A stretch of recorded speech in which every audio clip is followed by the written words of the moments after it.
Hello बच्चों, तो आज के इस वीडियो में जो है हम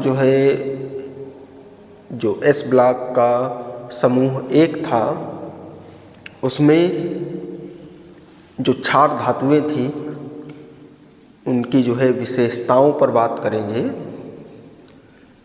तो देखिए क्या होती हैं विशेषताएं। पहले तो हमने कल आपको बताया था, वो भाग 1 का वीडियो था, भाग 1। आज ये भाग 2 है, तो यहाँ पे हम भाग 2 लिखे दे रहे हैं। तो भाग 1 में हमने क्या क्या पढ़ाया था उस पर एक नज़र देख लें। तो हमने बताया था कि एस ब्लॉक के जो तत्व हैं वो कौन कौन से हैं। तो हमारा जो समूह 1 था, समूह 1, या ऐसे फर्स्ट ए भी इसको लिखते हैं। तो समूह 1 के अंतर्गत जो तत्व आ रहे थे वो थे hydrogen, lithium, sodium, potassium, rubidium, caesium और था फ्रांसियम। तो ये तत्व इसके अंतर्गत आ रहे हैं। तो ये 7 तत्व हैं, जिसमें हमने आपको बताया था कि हाइड्रोजन ये क्षार धातु नहीं है। तो ये जो क्षार धातुएं होती हैं, तो ये अत्यंत चमकदार होती हैं, चमकदार होती हैं। और ये बहुत मुलायम भी होती हैं। ये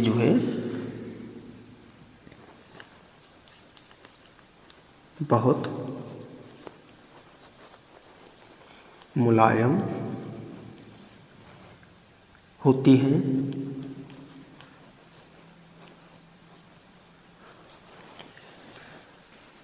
तो ये हमारे पास क्षार धातुएं हैं। और कह दिया जाए तो ये धातुएं अत्यंत अभिक्रियाशील होती हैं।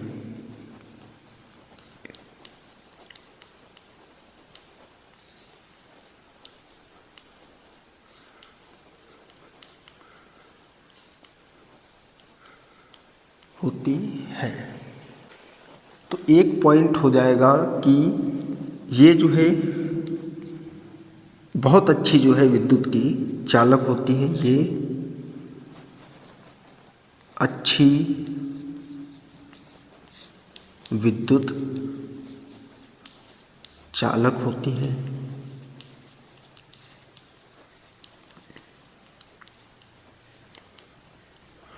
और इन धातुओं का जो बाहरी कक्षक है उसमें एक इलेक्ट्रॉन होता है,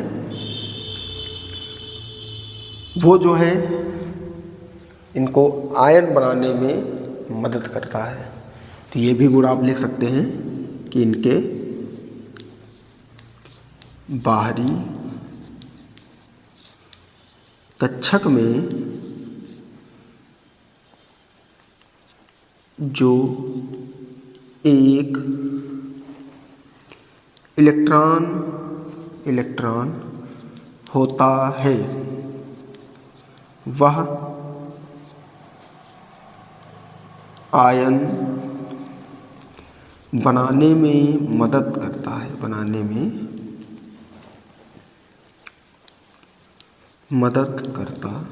है,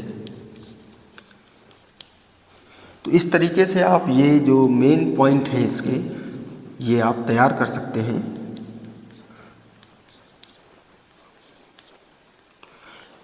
ये यहाँ पर आपका पॉइंट होगा। तो इनके परमाणु क्रमांक पे बात कर लें एक बार। तो हाइड्रोजन का आपको मालूम होना चाहिए कि 1 परमाणु क्रमांक होता है। फिर है लिथियम का 3 होता है, सोडियम का 11, पोटेशियम का 19 और रुबिडियम का होता है यहाँ पे 37। सीजियम का होता है 55 और फ्रांसियम जो है ये होता है 87। ये होते हैं इनके जो कहे जाते हैं परमाणु क्रमांक। तो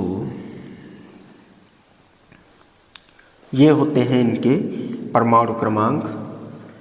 तो यहाँ से आप इस तरीके से याद कर सकते हैं कि 1 में 2 जोड़ेंगे तो 3 हो गया, 3 में अब 8 जोड़ेंगे तो 11, फिर 11 में 8 फिर जोड़ेंगे तो 19 हो जाएगा।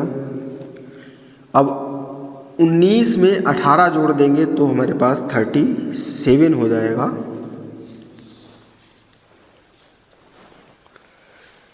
और 37 में 18 जोड़ देंगे तो हमारे पास हो जाएगा 55।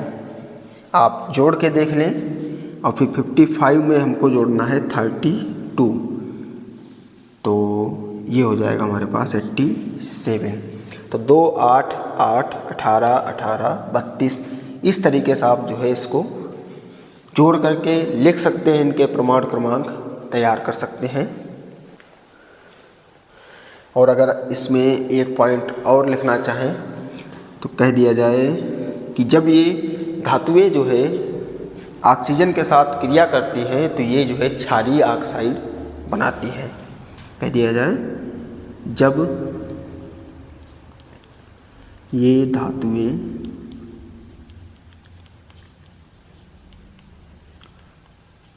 ऑक्सीजन के साथ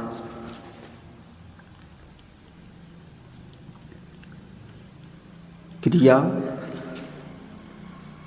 करती हैं तो ये क्षारीय ऑक्साइड बनाती है। ऑक्साइड बनाती है।